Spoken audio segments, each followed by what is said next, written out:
Hello everyone, welcome to Aziz career mathematics YouTube channel. आज दोस्त हम लोग बात करने वाले हैं पार्ट 1 के लेक्चर फर्स्ट की, और लेक्चर फर्स्ट में हम लोग शुरुआत करने वाले हैं सेट थ्योरी की।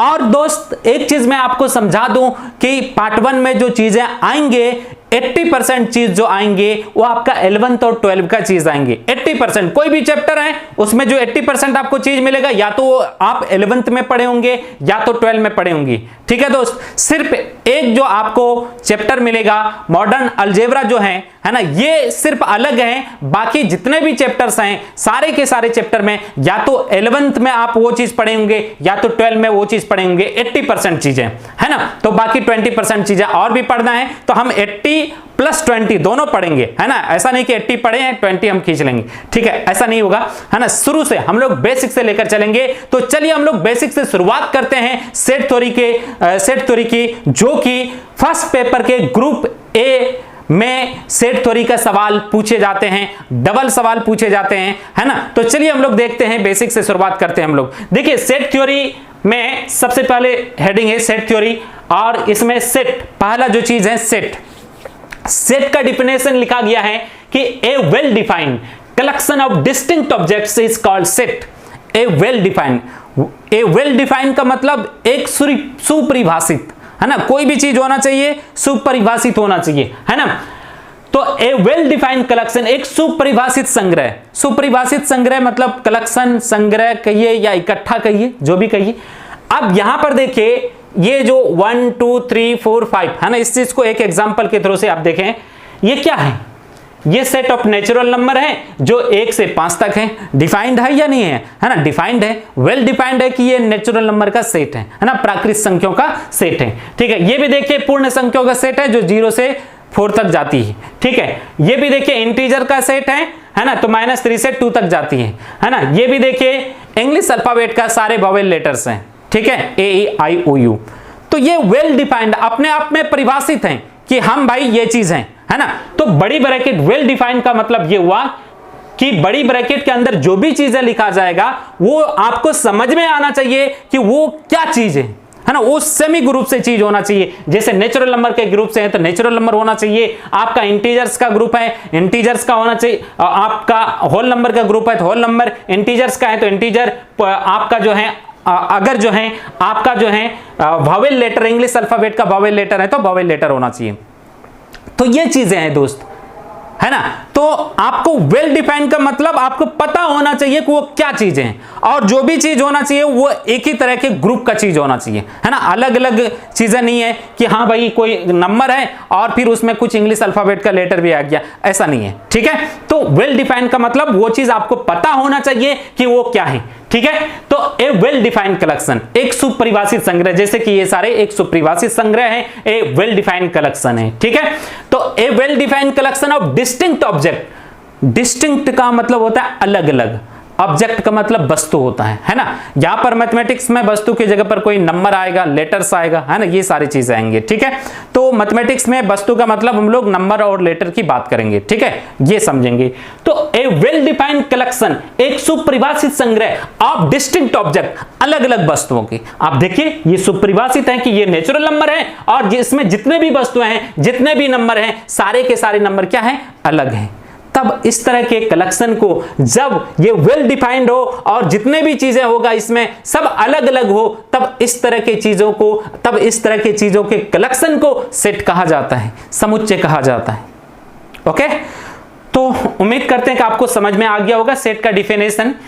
तो वेल डिफाइंड होना चाहिए और सारे के सारे चीजें अलग होना चाहिए। और भी एक चीज मैं समझा दूं दोस्त कि जब भी सेट को लिखा जाएगा तो ये करली ब्रैकेट के अंदर लिखा जाएगा, और इसमें जो भी एलिमेंट्स होगा सारे के सारे एलिमेंट जो है कॉमा लगाकर सेपरेट किया जाएगा, अलग अलग किया जाएगा। जैसे 1 है, फिर 2 है, 3 है, 4 है, 5 है ना। और सारे के सारे डिस्टिंक्ट होना चाहिए, अलग अलग होना चाहिए, एक जैसा। ऐसा नहीं कि 1 है तो 1 भी रहेगा, फिर से अगेन 1 आ जाए, नो, वो सेट नहीं कहलाएगा। सेट में डिफिनेशन यही है कि डिस्टिंक्ट ऑब्जेक्ट होना चाहिए, तब उसको सेट बोलेंगे। ठीक है, आप यहां पर भी देख सकते हैं होल नंबर का कलेक्शन है, समझ में आ गया। तो सामने जो चीजें लिखा है ना वो चीज आपको दिख जाए कि ये समथिंग चीज है, तो समझिएगा कि वो वेल डिफाइंड है सबकी नजर में कि ये सेम चीज। जैसे आपको ये है नेचुरल नंबर है, सबके नजर में ये नेचुरल नंबर है ना। ऐसा नहीं कि किसी के नजर में ये कुछ और हो गया, है ना, ऐसा नहीं है।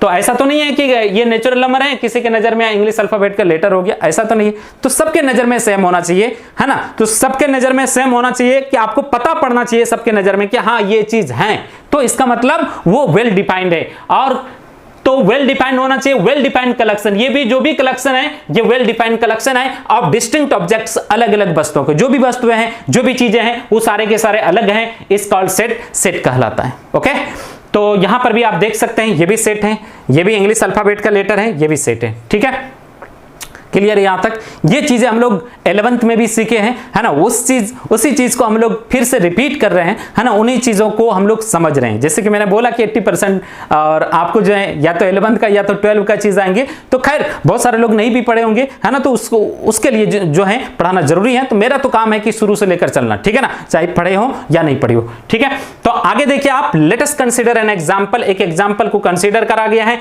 जैसे 2 4 6 8, है ना, इवन नंबर है ना, ये इवन नंबर का कलेक्शन है।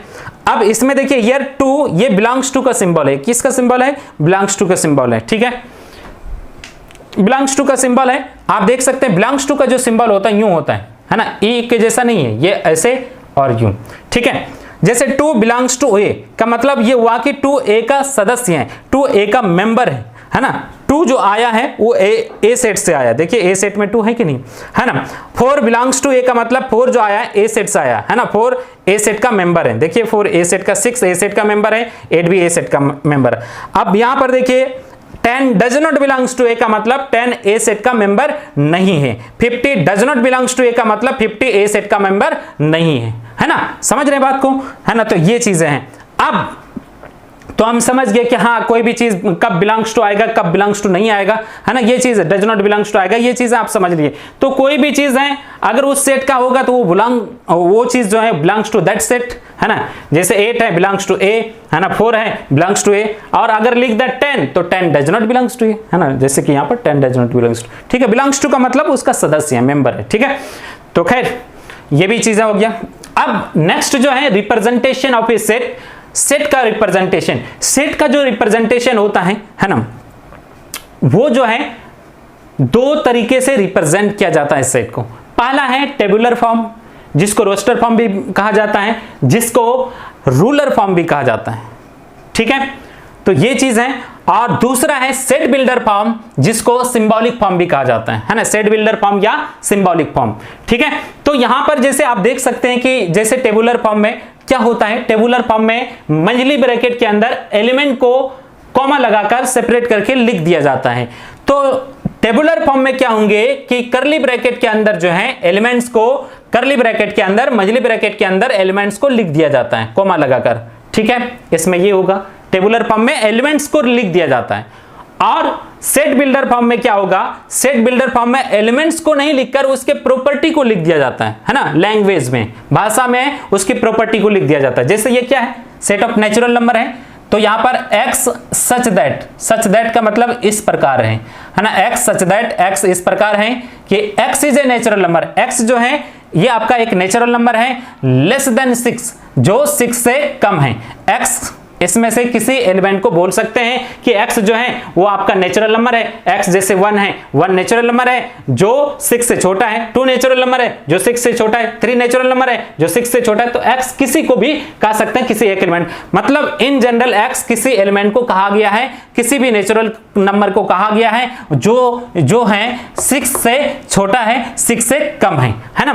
तो आपका टेबुलर फॉर्म में नंबर को डायरेक्ट लिख दिया जाता है मंझली ब्रैकेट के अंदर कॉमा कॉमा लगा करके, और आपको सेट बिल्डर फॉर्म में जो है नंबर को जो है नहीं लिखकर उसके गुण को लिख दिया जाता है, उसके प्रॉपर्टी को लिख दिया जाता है भाषा में। ठीक है, लैंग्वेज के फॉर्म में। आप देखिए x is that, x is a natural number less then 6।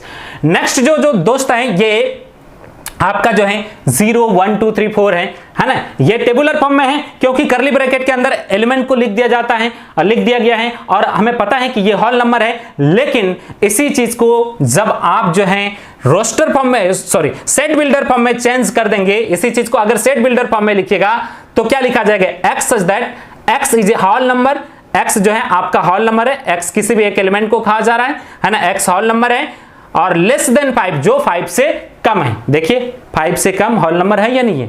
x किसी भी 0, x 0 को x बोल सकते हैं, है ना, x1 को भी 2 को भी, है ना, तो मतलब 5 से कम होल नंबर के कलेक्शन है ना, 5 से कम होल नंबर का कलेक्शन है। तो x such that x is a whole number less than 5। ठीक है, नेक्स्ट है कि -3, -2, -1, 0, 1, 2, है ना, ये इंटीजर सेट ऑफ इंटीजर्स है जो -3 और -3 से 2 तक है। ठीक है, तो x such that x is an integer, x जो है एक इंटीजर है, वेयर x कहां से कहां तक है, -3 इज लेस देन और equal to x is less than और इक्वल टू 2।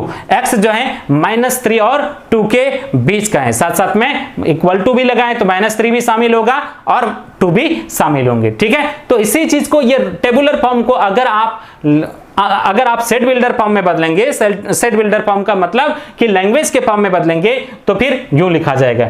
नेक्स्ट है d इक्वल AEIOU है, तो आप देख सकते हैं ये तो आपका टेबुलर फॉर्म है, और इसी चीज को जब आप सेट बिल्डर फॉर्म में बदलेंगे तो कैसे लिखा जाएगा, x such that x is A Wavell of English alphabet. x क्या है, इंग्लिश अल्फाबेट का कौन सा लेटर है, वावेल लेटर है या नहीं है। तो टेबुलर फॉर्म में क्या करेगा, टेबुलर फॉर्म में आपको नंबर को लिख दिया जाएगा, है ना, मंझली ब्रैकेट के अंदर एलिमेंट्स को लिख दिया जाएगा कॉमा लगा कर।